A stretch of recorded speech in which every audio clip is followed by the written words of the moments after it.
Hello everyone, welcome back to SK Academy. Today we are going to understand about financial statement analysis. So financial statement அனாலிசிஸ்ன்னு சொல்லும்போது ரெண்டு statement இருக்குது. ஒன்று income statement, இன்னொன்று balance sheet.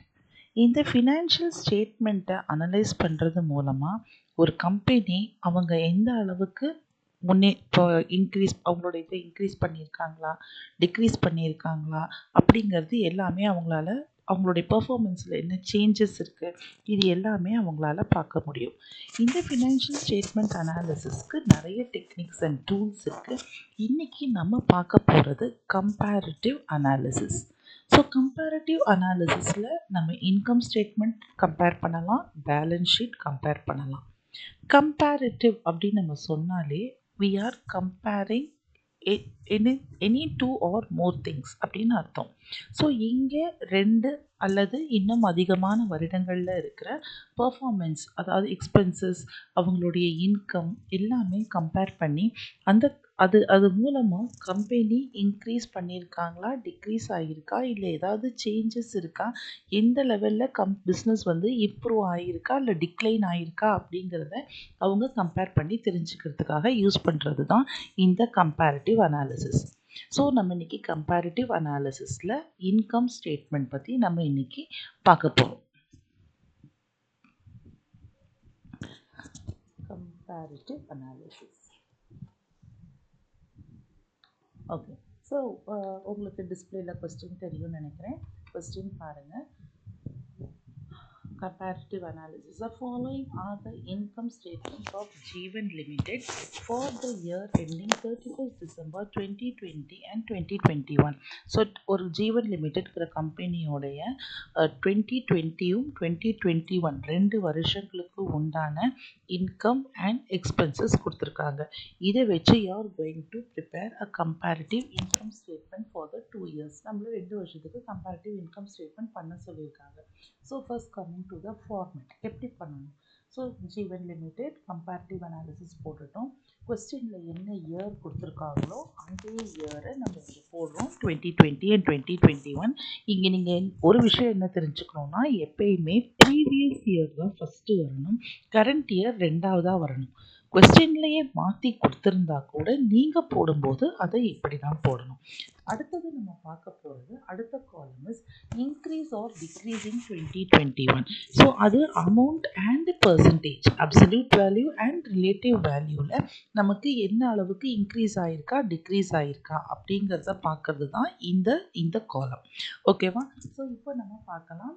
Let's start with, so first என்ன பண்ணுறோம் பாருங்கள். ப்ராப்ளமில் என்ன கொடுத்துருக்குன்னு பாருங்கள். 2020க்கு சேல்ஸ் கொடுத்துருக்காங்க. ஸோ நம்மளும் அதே மாதிரி சேல்ஸ்லேருந்து நம்மளும் ஸ்டார்ட் பண்ணலாம். So first one is will start with net sales. Net sales எவ்வளோ கொடுத்துருக்காங்க அப்படின்னா 2020க்கு 10 lakhs கொடுத்துருக்காங்க அண்ட் 2021க்கு 12 lakhs கொடுத்துருக்காங்க. ஓகேவா? ஸோ திஸ் இஸ் அப்போது 2020லேருந்து 2021 இன்க்ரீஸ் ஆகிருக்கு. அது இன்க்ரீஸ் ஆகிருக்கு அப்படிங்கிறனால நம்ம அதை எப்படி சொல்லணும்னா ப்ளஸ் சைனோடு நம்ம அதை இண்டிகேட் பண்ணணும். இதுவே டிக்ரீஸ் ஆகியிருந்தால் அதை மைனஸ் சைனில் சொல்லணும். ஸோ இப்போதைக்கு நம்ம இதை மட்டும் பார்க்கலாம், பர்சன்டேஜ்க்கு நம்ம அப்புறம் வரலாம். ஓகே, நெட் சேல்ஸ்லேருந்து நம்ம எப்பயுமே என்ன செய்யணும்னா காஸ்ட் ஆஃப் குட்ஸ் சோல்டை மைனஸ் பண்ணணும். மைனஸ் பண்ணால் தான் you will get gross profit. So அது உங்களுக்கு தெரியும்.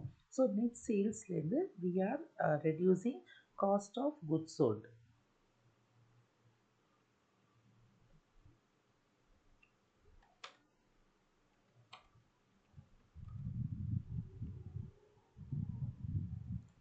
ஸோ காஸ்ட் ஆஃப் குட்ஸ் சோல்டுங்கிறது 5,50,000 and 5,50,000 and for the 2021 year it is 6,05,000. So என்ன இன்க்ரீஸ் ஆகிருக்கான்னு பார்த்தா இன்க்ரீஸ் ஆகிருக்கு. எவ்வளோ இன்க்ரீஸ் ஆகிருக்கு?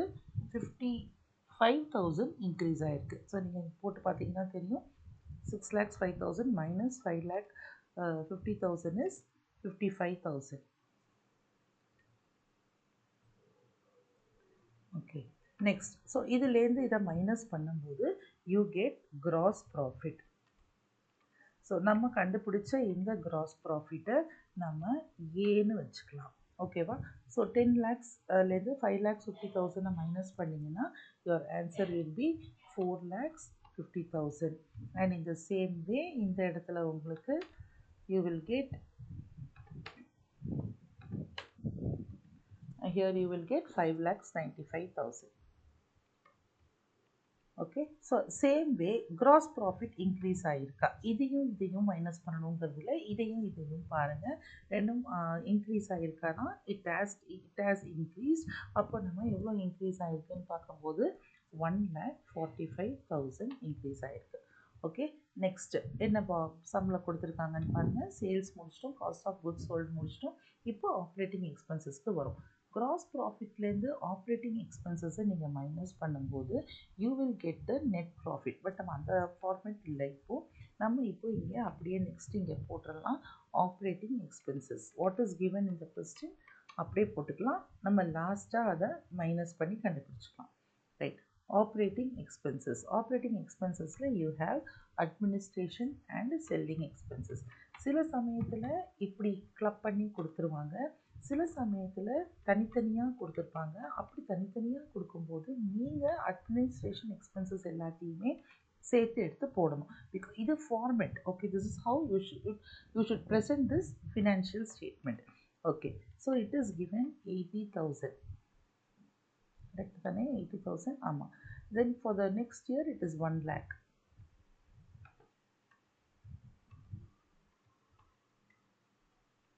So obviously it has increased 20,000. Same way, selling expenses is 60,000. For the next year it is 80,000.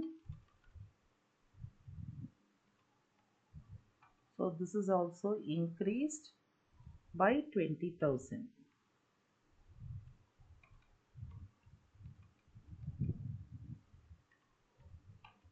Right, so we have finished with this. இப்போ நமக்கு you get the total of expenses which we take it as B.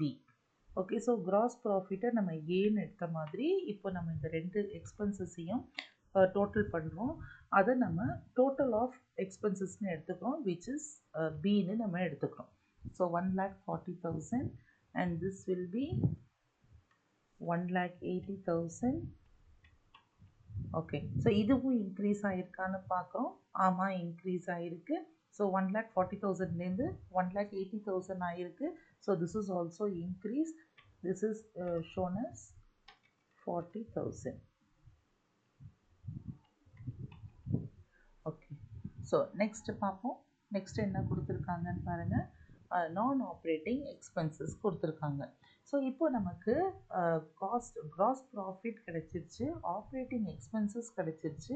இதிலேருந்து cross ப்ராஃபிட்லேருந்து operating எக்ஸ்பென்சஸை நீங்கள் minus பண்ணிங்கன்னா you will get operating profit. Okay, this is called as operating profit. So operating profit is A minus B. அதை நம்ம சின்னு எடுத்துக்கலாம். ஓகேவா? நம்ம கண்டுபிடிச்சது which is C.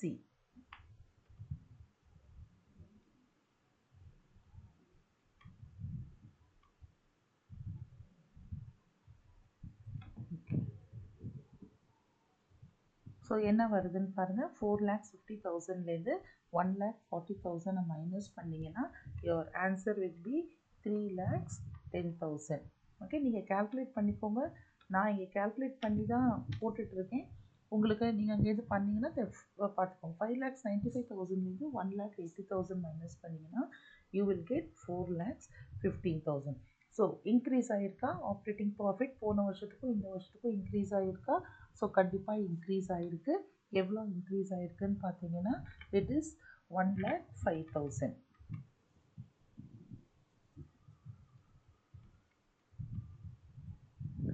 ஓகேவா? ஸோ நெக்ஸ்ட் அது முடிச்சாச்சு. நெக்ஸ்ட் பாருங்க. ஸோ யூ ஹவ் காட் நீ கிராஸ் ப்ராஃபிட் கண்டுபிடிச்சோம், எக்ஸ்பென்சஸ் கண்டுபிடிச்சோம், ரெண்டையும் மைனஸ் பண்ணால் யூ கெட் ஆப்ரேட்டிங் ப்ராஃபிட். நான் லாஸ்ட் ஒன் இது என்ன கொடுத்துருக்காங்க, non operating expenses. So total, so now coming to non operating எக்ஸ்பென்சஸ்க்கு வரும். ஸோ அகெயின் ஹெட்டிங் போட்டுக்கலாம்.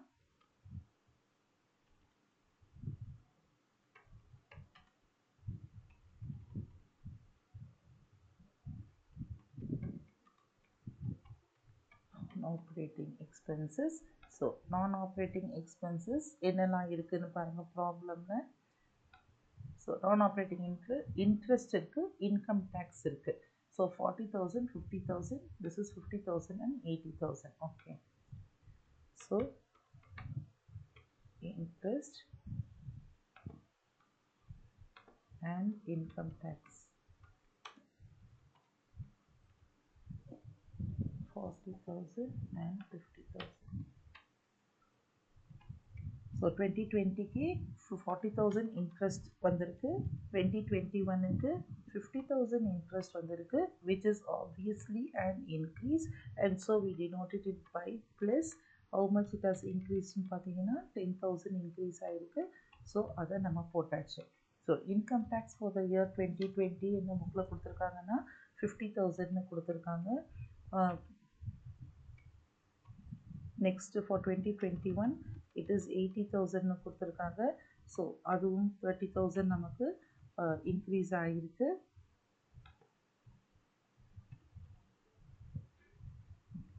So then that is also plus, it has increased to 30,000. So இப்போ after this நம்ம என்ன பண்ணணும்னா, நமக்கு கிடச்சிருக்கிற ஆப்ரேட்டிங் ப்ராஃபிட்லேருந்து நீங்கள் நான் ஆப்ரேட்டிங் எக்ஸ்பென்சஸை டிடெக்ட் பண்ணும்போது you will get net profit. Okay.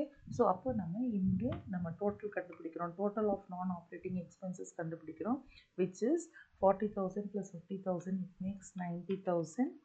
this is total of non-operating expenses. Then here 50,000 plus 80,000 is 1,30,000. so this has also increased. so அதோட இன்க்ரீஸையும் நம்ம இந்த இடத்துல நோட் பண்ணிடுறோம், which is 40,000 இன்க்ரீஸ் ஆயிருக்கு. ஓகேவா? okay. so the last column will be, you have to find the net profit. so you are finding net profit, which is C minus D. okay ma? So net profit will be so C minus D. C is 3,10,000, D is 90,000. so your net profit is 2,20,000. so in the same way inga operating profit is 4,50,000. so adilende you deduct 1,30,000. so here the profit will be 2,85,000. Okay. So இதுவும் increase ஆகிருக்கான்னு பார்க்குறோம், increase ஆகிருக்கு. So how much it has இன்க்ரீஸ்டுன்னு பார்த்தீங்கன்னா it is 65,000. சரி. So this is ஒரு அனாலிசிஸில். So what is given in the book நம்ம அப்படியே எடுத்து எழுதியிருக்கோம், இது ஒரு ஃபார்மெட்டில் நம்ம எடுத்து எழுதியிருக்கோம். ஸோ இந்த ஃபார்மெட்டில் ஃபஸ்ட்டு காலம் நம்ம கண்டுபிடிச்சிட்டோம் whether it has increased or டிக்ரீஸ்டுன்னு. ஸோ இன்க்ரீஸ்ங்கிறதுனால நம்ம ப்ளஸ் போட்டிருக்கோம், டிக்ரீஸ் ஆகியிருந்தால் நீங்கள் மைனஸ் போடணும். Now coming to the relative measure which is called as percentage. So இந்த வருஷத்துலேருந்து இந்த வருஷத்துக்கு எவ்வளவு இன்க்ரீஸ் ஆகிருக்கு அப்படின்னு நம்ம பார்க்கும்போது you must how to calculate this அப்படின்னா let me show you here. so the calculation will be, எவ்வளோ இன்க்ரீஸ் ஆகிருக்குன்னு பாருங்கள். இட் இஸ் 2 lakhs இன்க்ரீஸ் ஆகிருக்கு,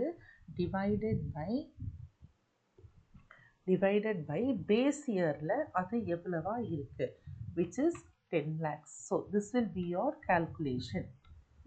this will be your calculation. so 2 lakhs இப்படி ஒன்றுக்குமே நீங்கள் calculate பண்ணணும். ஓகேவா?